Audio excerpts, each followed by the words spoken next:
Hey everyone, welcome to another episode of Wine Night Chronicles. I'm Destiny. With me are my friends Nat and Ty. Hey guys. Hey. Hi. Happy Wine Night. Happy Wine Night. Always ready. When is it going to be your turn to join? When I lose these 10 pounds. Fine. And believe you me, I cannot wait. I'm going to celebrate that day with a whole bottle of red wine, not just a glass, a whole bottle. I'm making up for lost time. Well, that's how we usually do. Exactly. But until then, let's raise our glasses. And I just want to say cheers to you, my friends. I miss you so much. Cheers. Cheers. And I'm so happy to see you. Oh. How is this glass bigger than my face? I don't know. That's the right kind of glass. You can fit a whole bottle in there. That's what Probably. it's all about. Yeah. Yeah. So how was your week, you guys? Oh, so happy it's over. I just had major deja vu right now, but I'm still gonna let that pass. It was freaking me out. Okay. Yeah. Ty, sorry. you had a good week? Yeah, it was pretty good. Not too much going on, but nothing horrible. So That is awesome. Well, How was your week? my week was good, but I had to come up with some new ways to encourage a good friend of mine. She's going through a breakup. And even though, I ain't gonna tell her business. She's going through a breakup. And I'm like, oh my God, how do I encourage her? I just want to break down my understanding and my definition of encourage. And Nat and Ty, you guys can chime in on how you define to encourage, but it's definitely to inspire. I think we can all agree on that. To inspire, I would say to inspire a spirit of confidence. To inspire a spirit of confidence, because that's what we do, right? We want to lift them up, so they must be down, because the opposite of up is down. So it's Right. to inspire to a spirit of confidence. Oh, I like that. I do like that. What were we talking about? Different ways to encourage others. How do we encourage others? For me, I love encouraging people. It makes me feel better about myself to be able to show someone how I see them. And when I look at people, I really do try to only see the good in them, sometimes to my own detriment, but I do try to focus on their positive qualities, because I do believe that we all have them. And so, I just kept telling her that, one, you're not going to feel like this tomorrow. I just, reminded her of all her strengths, that, she is a beautiful person who was very honest in the situation, and, to not see it as that something wasn't meant for her, that she wanted, but that she was being saved from something that wasn't meant from her. So just trying to get her to see it from a different perspective and feel better about herself, and, just remind her of her amazing qualities. Do you guys have any suggestions of things, we could say to others to encourage them or lift their spirits when, they're not 100%? When someone's down and out, like I had a really close friend of mine, had a bad day, she was just feeling very down on herself. And I reminded her, I've known her for so long. I'm like, you're such a strong person. Don't ever knock yourself down. Look at everything that you've accomplished.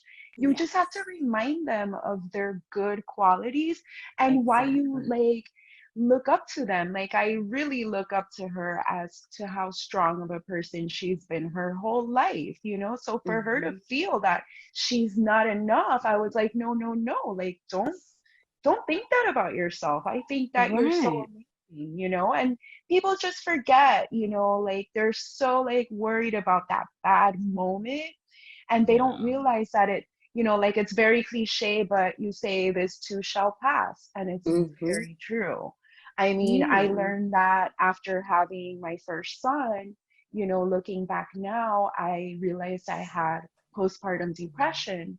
And, you know, I just felt like so trapped. I felt like it was going to be like this for the rest of my life. I'm never going to get any sleep. I'm never going to have time to myself. Everything's about this child that I'm responsible for. And, but you look back at that now and it's like it passed and you got through it. And that can apply to anything in your life. You know, you're going to get through it and it's going to make you stronger. You're going to learn from it. And that's how you have to look at things.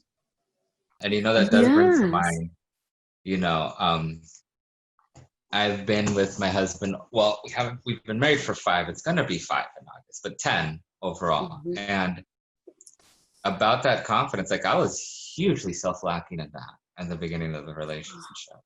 And thank goodness it didn't show itself in me like toxic way or anything, at least I don't think so. But, you know, over the years, it's really been kind of like me learning to be more open.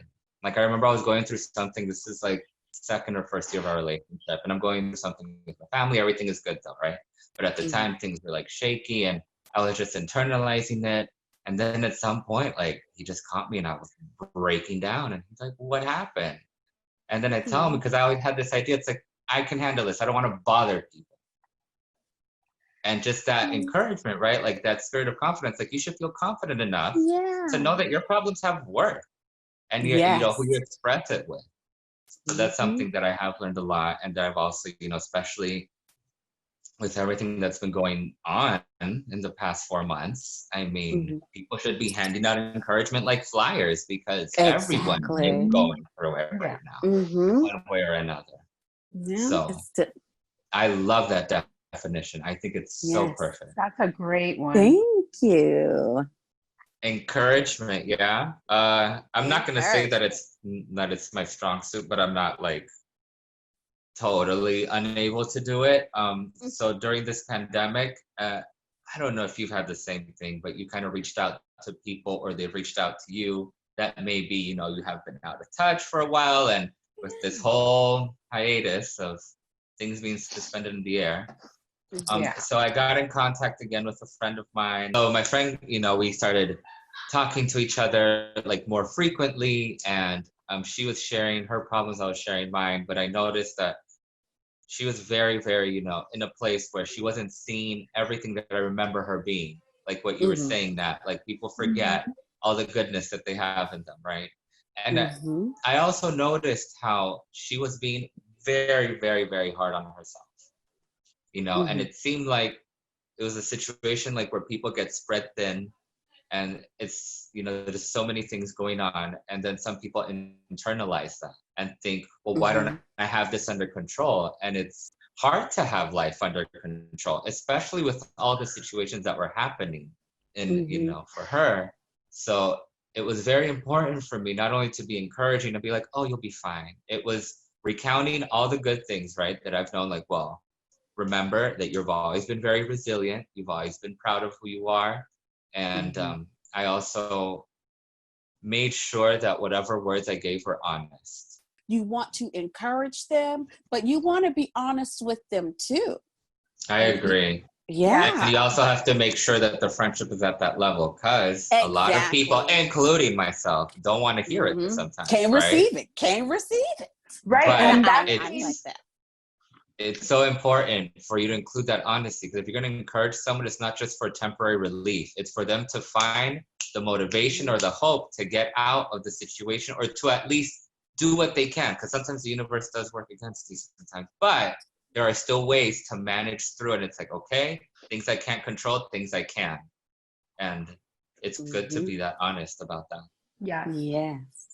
What were you going to say? The same friend that I helped out, you know, she's like, oh, I've had conversations with this person. I had a conversation with that person but then she's like, but I always call you Nat because you're the level-headed one. You're going to tell me like it is, you know, you're not going to you're just going to say how you feel and you're not going to sugarcoat it. but you're going to be level-headed about it. And I'm like, oh, well, yeah.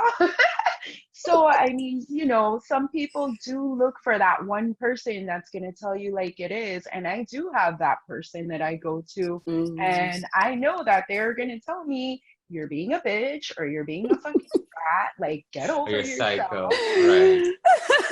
Like, so you look for that, and you need certain people like that to encourage you and just, be honest. And the way that I encourage people is something that I learned, because I had to learn that encouragement wasn't just like, oh, okay, it's okay, honey, just go to sleep, just here, have a drink, think about it tomorrow. It's more like, all right, no, no. You can't. And at first I was like, ugh, but we're still friends after all this whole time, because that honest feedback, that encouragement has to be a base or something. It can't just be empty words, because then 2 days later, I'm calling your ass again. 5 days later, I'm calling your ass again. And then once you tell me something I don't like, I stop calling you. That's not what encouragement is for, right? It's so I had to learn that. I don't always have the best words, but if I'm just there and it's like, I usually say, I can't imagine what you're going through, and I wish I knew what to say, but if listening is good enough, I'm here for you. And that's also sometimes very good to hear. Because sometimes when I ramble on, I'm like, la-di-la, and I just sound like a pastor, like trying to like, come on, feel this. And it's like, it doesn't work for some people. They're like, I'm not asking for advice. Some people are not asking for advice. That's a great idea. That's so awesome. I love that. Yeah, I do too. I love that. Yeah. How important, right? I guess we're going to talk about it anyway because we got it on the list. How important is it to have those positive support systems? And what do those positive support systems look like to you? Well, I can only speak from personal experience, right? And I guess this goes into the personal, but whatever. It's my story anyway. So support systems, most people usually think, family, community, and friends. And they usually put them on a hierarchy, And as I've grown, from late teens to now, because, I'm still growing, still living, still existing, still learning. Still doing it. I've noticed that my support system, the one that I tend to value the most, or the one that I do value the most, are my friends. Because I've met other people, and they talk about, how well they get along, especially with extended family. And it's not like I have any feuds going on or anything, but the relationships that I have with my friends are so genuine, are so authentic, and it makes me learn from them. It helps me grow, and more than anything, because it's not hard, I feel comfortable in my own skin when I'm around my friends. I totally agree. Yes. I love that about my how that friends. looks like for me. I'm not saying that my whole family, my parents, my sister, I have other extended family members too, but the people, the ones I think about when I think of support system are my friends. Aww. So do I. I love that. For me, I think when I think of support systems, I definitely have to put my family there because they take care of me. They really do. They put up with my crazy for so long. I love them. But I think that my family is a very special family. Yeah. Because a lot of families are family. not like us. No. Right. Not We're at all. a big family, but we're so close and we do so much together. If I think last week, maybe 2 weeks ago, I only talked to my sister for 2 days, and she's like, I didn't talk to you all week. Or, because we're so used to talking to each other all the time. And I think the issue that I have is that I'm used to that with my family, and my friends are like that as well. And I love you guys and I love spending time with you guys. But I think that sometimes for me, it can be a bit much because I'm always with the family. And if I'm not with the family, then I'm with you guys. And so I always feel torn too. Like, do I go with the family or do I go with my friends? So I really try to split it up. the best I can, but it can get difficult at times. But I love my support systems, my family and my friends. You guys have been so awesome. I love seeing how even our friendship, the three of us, has grown from where it began to where we are now. And the two of y'all, you support me 100%. For sure, always. You guys too. Yes, forever. I will support This is you like guys. a triumvirate. This is like a triangle. It's not a like the hierarchy, right? We're always putting things on a hierarchy. Well, not always. Maybe that's just me, and I got to stop that. But I'm going back to what you're saying, Destiny. It's so good that you have that, even though you do feel torn, because I think you do a great job. I never feel slighted by you ever. Like, I completely understand. Your family's amazing. And the fact that you have all that support system, that's fortune. That's very fortunate. So, yes. Very lucky. So, very lucky. Put that in your back pocket. But I want to say this too, that I don't carry the word friend around lightly. That's just not who I am. That's not what I do. If you're my friend, I know somebody, I work with someone I like to work with, things like that. But a friend, because what I demand, I give, and it's like, and if I don't, if the cycle is not continuous, no, sorry. No, exactly. It's got to be continuous. It's, it's a give and take, right? So getting back to the friends though, I just want to say, when I say someone is my friend, it's not just a friendship for me. You are my family, because when I meet someone and I connect with them, that connection is going to last a lifetime. Now, we may not talk to each other every day, right? But that connection is still there. I don't talk to all my cousins every day, but that love and that connection is still there. So my friends are my family. So, when you're my friend, because then I want to just bring you around my family and I want to mix the two. Let's just everybody come together and be one and love each other. That's me. So if you are my friend, you are my family.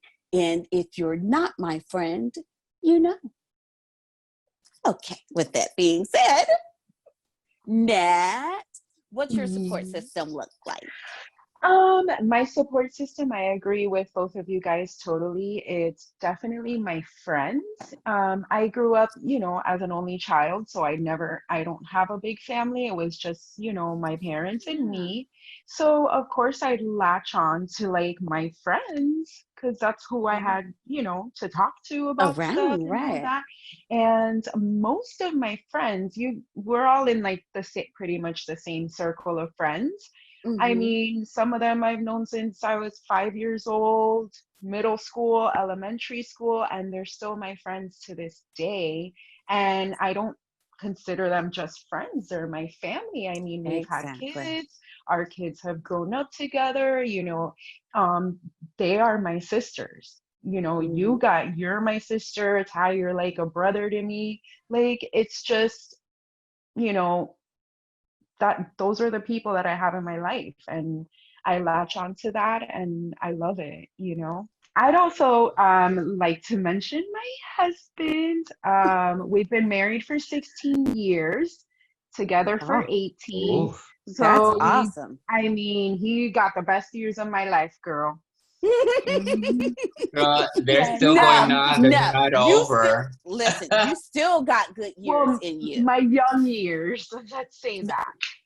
Are your knees young? Younger. Yes. Are your knees young? He got me in my prime. Okay. Well, but anyway, that's besides the fact. Yes. That's another topic. Yeah. Put it in the topic jar.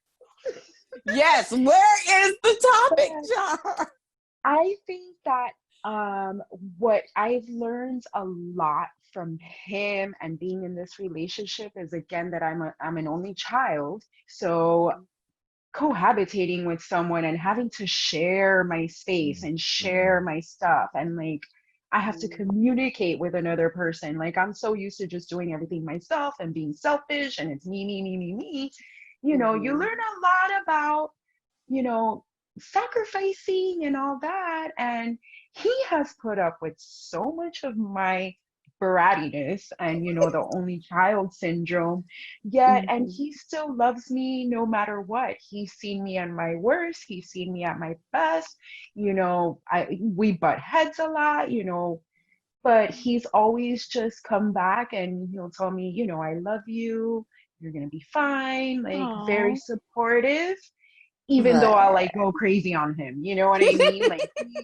Like that is real freaking love. If he has been able to deal with my ass for 18 years, I'm just gonna say that.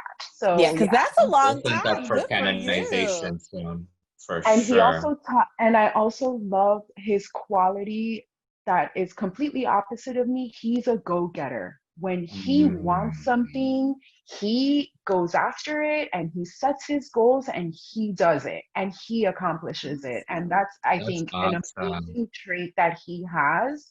And, you know, he's taught, I mean, if it wasn't for him, I'd be like lost in space somewhere, you know, like it's Same. just, he's just so, you know, yeah, he's very responsible. Like he knows what he wants and he knows what he wants for our family. So it's a great, great trait. He's a great, great guy.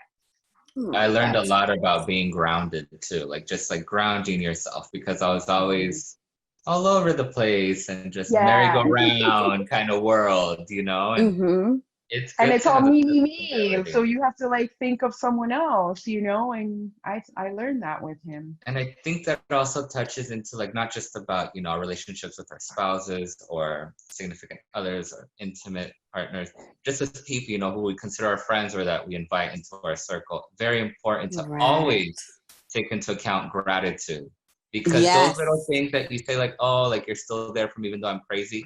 I know friends who are still around even though they've seen my crazy, you know? And I'm very grateful that they saw the Yes. crazy. And And they they were like, didn't run. slap it around a bit, get They didn't yourself run away. together. So gratitude, I think, is something that I also had to learn a lot, as to be more aware of it, and to just, that's the whole give and return thing. It comes from a place of gratitude. Yes. So. Gratitude is how I start my day. I wake up in the morning, put my hand on my chest. I say good morning and thank you. How beautiful. And that's how I start my day. Yeah, I read somewhere or I listened a long time ago that, you know, that's how you should start your morning, you know, being grateful that you are alive and you have this day to live. Because I can literally say, you know, I've been with someone today and they're dead tomorrow. And so I know how precious life is. So, you know, when I wake up in the morning, I'm really thankful because I didn't have to wake up this morning. God didn't have to say, you know, he didn't have to say, here come one more chance to win the lottery, you know, but he gave me one more day to try and win this damn Mega Million. Mama better send them lotto numbers. For real. I'm playing about that. And I'm still on your list. No, I want them numbers. You're on the list. You made the list. How you made the list. You made the list. So when I wake up in the morning, I'm not a morning person. I'm like all about negativity. Like, why the fuck am I awake? So, you know, the coffee hasn't hit my lips yet. So I'm very grumpy, like after my husband, my poor husband. Oh my God. So, you know, I get dressed and my morning starts as soon as I get in my car and that music blasts. And then that's when I'm like, I'm grateful. Like, I am so happy I can get in my car and just listen to this music before I get to work. And it's kind of like meditation for me. Yes, it is. It is. So, that is your meditation practice. That's when my morning starts. It's like, you got to give me a few minutes. No, I like to hear the birds sing in the morning. No. Oh, that drives me insane. Because you're a morning person. Beautiful. They're annoying. Right. Do you know what I feel my like? birds. I don't know about your birds birds in the afternoon. birds lightly chirping in the afternoon while you're in your backyard No, sipping on something. mine are That's like, cute. mine are Morning like, stalking when you're trying. No. I'm like, what the? I cannot listen to that shit in the morning. No, my birds, I don't own them. They're just the world's birds. But there is singing. I read or I heard somewhere once that when birds in the morning, when they're singing, they're letting their people know, their other people birds know that they survived the night and they're still here. Well, can't they just go visit them and tell them quietly, hey, I'm alive? Hey, do you know what I feel like in the morning when I wake up and the sun is shining and the birds are singing? You know that the old Snow White, the cartoon, and she's frolicking through the meadow with the birds. They like have her clothes, she's putting up the clothes and they're helping her. And they're like, that's how I feel in the morning. I love it. It's great. Okay, go ahead, Snow White. It makes you happy, right? Yes, girl. I'll be Sleeping Beauty. You can be Snow White. Sleeping Beauty. After all of that encouragement, Nat, why don't you give us a really cool playlist to keep us encouraged this coming week? All right. I actually came up with a jazz themed playlist because my husband I'm not a huge connoisseur of jazz, but I was outside having, some wine with my husband and he put on, some jazz music and I really liked it. It was chill. So I made a playlist. So the first one is In a Sentimental Mood by John Coltrane. Since I'm not very familiar with jazz music, I had you guys, get some input on what you like. So this was Jesse's pick. This is the first time I listened to this song. Thank you, Jess. And it gives off very chill vibes. Like it puts me like in a romantic mood. Yeah. And it makes me feel like, at like a warm candlelit date night, drinking some wine in front of the fireplace.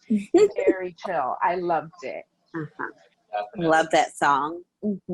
It's a version John Coltrane and Duke Ellington.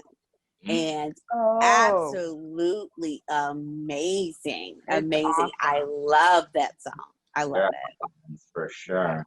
Yeah. What else you got? The next song is Summer Madness by Kool and the Gang. A little fun fact, my husband heard this song in the very first Rocky movie. He heard it like in the beginning of the movie, like when he comes home from a fight and he's like greeting his pets.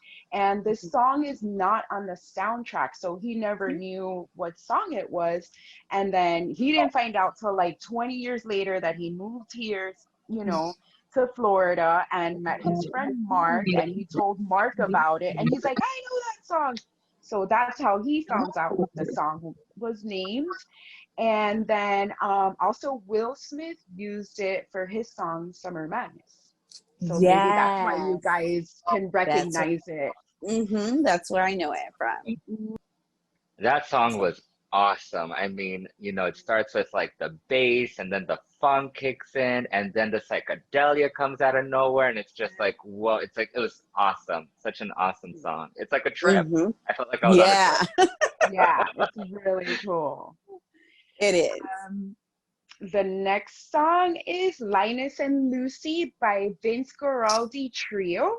And that's the Charlie Brown song. It's one of my all-time favorites during the holidays, and it just makes my heart happy listening to it. And the piano in that song is amazing. So yes, it is. Love it. Love Charlie Brown. And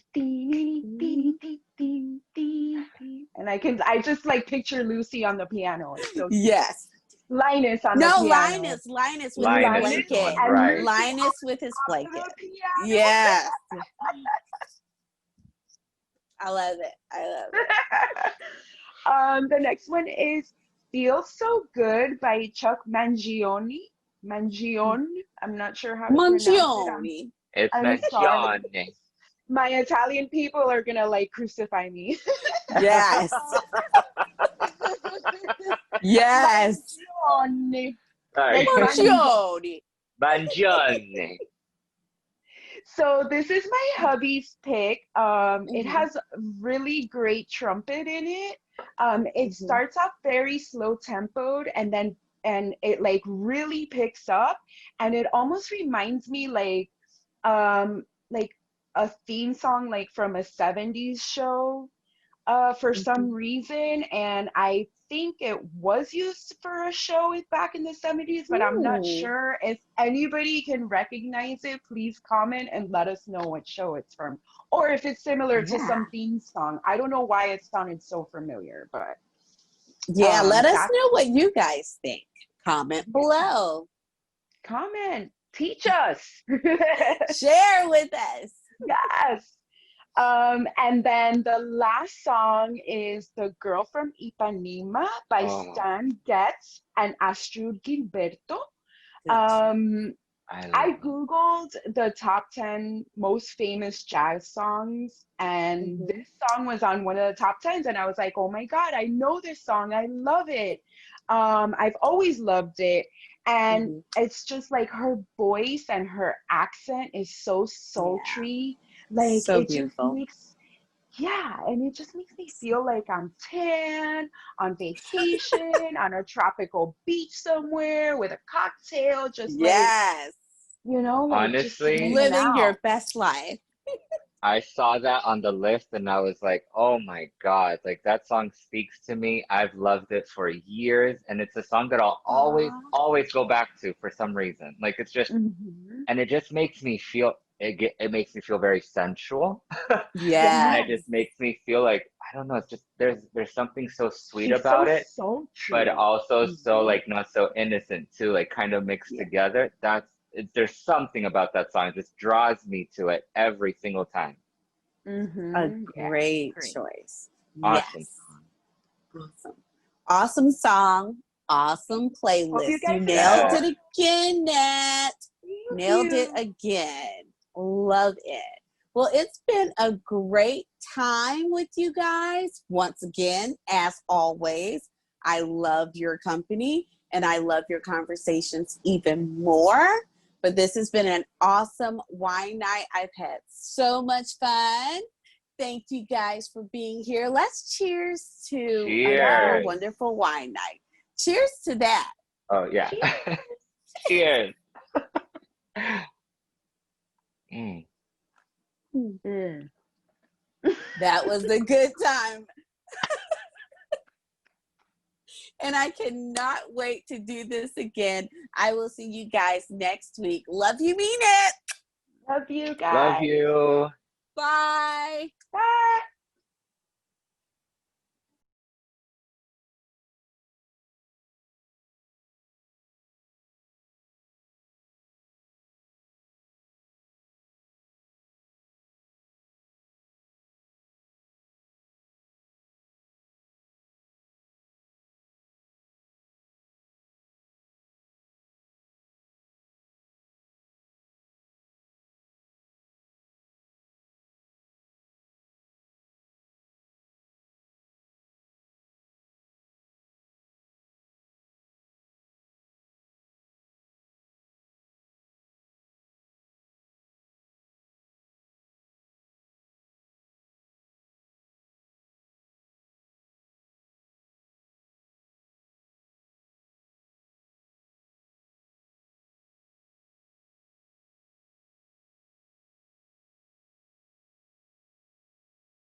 What you Spring, do let's that? invite some people to the wine night.